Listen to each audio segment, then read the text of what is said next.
دفعہ کا ذکر ہے، ایک شہر میں ایک بہت پیارا سا گھر تھا اور اس میں رہتے تھے دو دوست، چنٹو اور منٹو۔ چنٹو جو تھا وہ تھوڑا سا گپلو سا تھا۔ ایک دن دونوں نے پلان کیا کہ ہم لوگ شہر سے باہر ندی میں گھومنے چلیں گے۔ دونوں دوست بہت ہی پکے دوست تھے۔ چنٹو نے فوراً سے تیاری باندھ لی۔ اب منٹو بھی کیا کرتا، اس نے بھی اپنی چیزیں رکھنی شروع کر دی اور دونوں نے پلان کیا کہ ہم دونوں کل ہی صبح چل پڑیں گے۔ اگلی صبح وہ دونوں سیر کے لیے چل پڑے اپنا سامان لے کر۔ وہ بہت خوش تھے کہ وہ اس ندی پر جا رہے ہیں جو انہیں بہت پسند ہے۔ راستے میں ایک جنگل بھی پڑتا تھا۔ جنگل میں بہت ساری آوازیں آ رہی تھی مختلف قسم کی۔ تھوڑا سا آگے گئے تو ایک درخت کے اوپر بہت ہی بھیانک سانپ بیٹھا ہوا تھا۔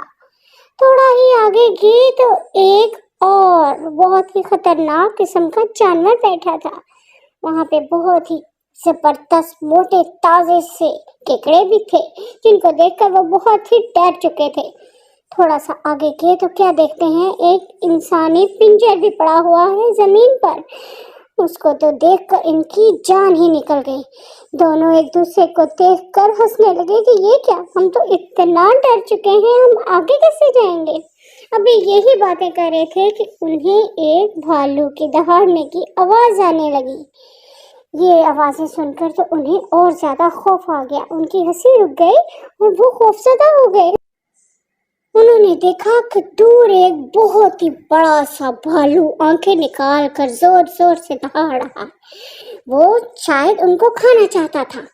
ان کی تو آنکھیں ہی باہر آ گئی۔ چنٹو تو اپنے دوست سے کہنے لگا کہ بھاگو، اور چنٹو صاحب بھاگتے بھاگتے ایک درخت سے جا لگے اور ان کا سر چکرا گیا۔ لیکن یہ کیا، بھالو تو ان کے قریب آتا جا رہا تھا۔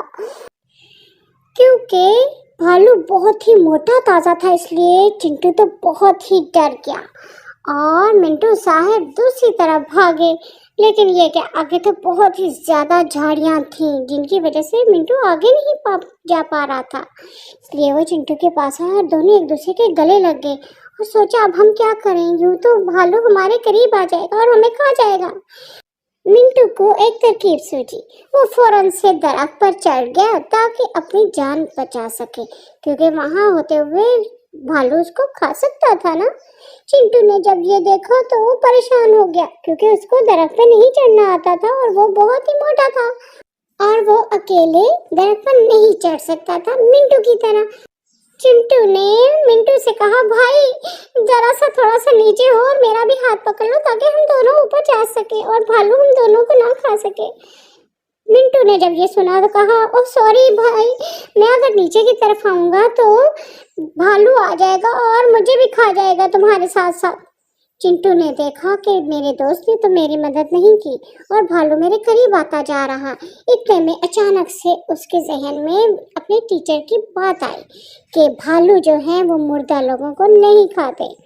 یہ بات ایک دن سبق کے دوران میں اس کی استادی نے اس کو سمجھائی تھی اور یہ سبق اس نے بہت ہی خوشی سے یاد کیا تھا۔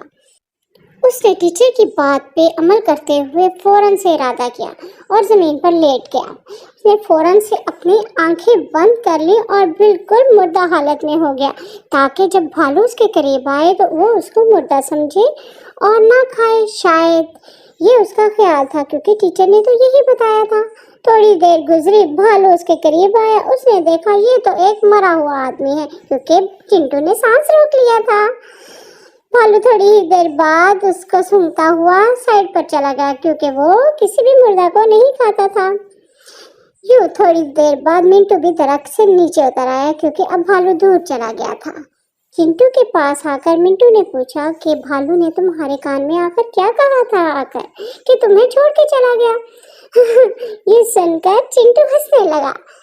بھائی میرے، اس نے مجھے بتایا تھا کہ یہ جو اوپر چڑھا ہے نا وہ تمہارا سچا دوست نہیں ہے کیونکہ اس نے تمہاری مشکل میں مدد نہیں کی، کیونکہ سچا دوست وہ ہے جو تمہاری مشکل میں ساتھ نہیں چھوڑے اور مدد کرے۔ بھالو کے آنے سے مجھے سمجھ آ گئی ہے کہ تم میرے سچے دوست نہیں ہو۔ اللہ حافظ، اب ہم دوبارہ نہیں ملیں گے۔ یہ سب سن کر منٹو کا منہ کھلے کا کھلا رہ گیا کیونکہ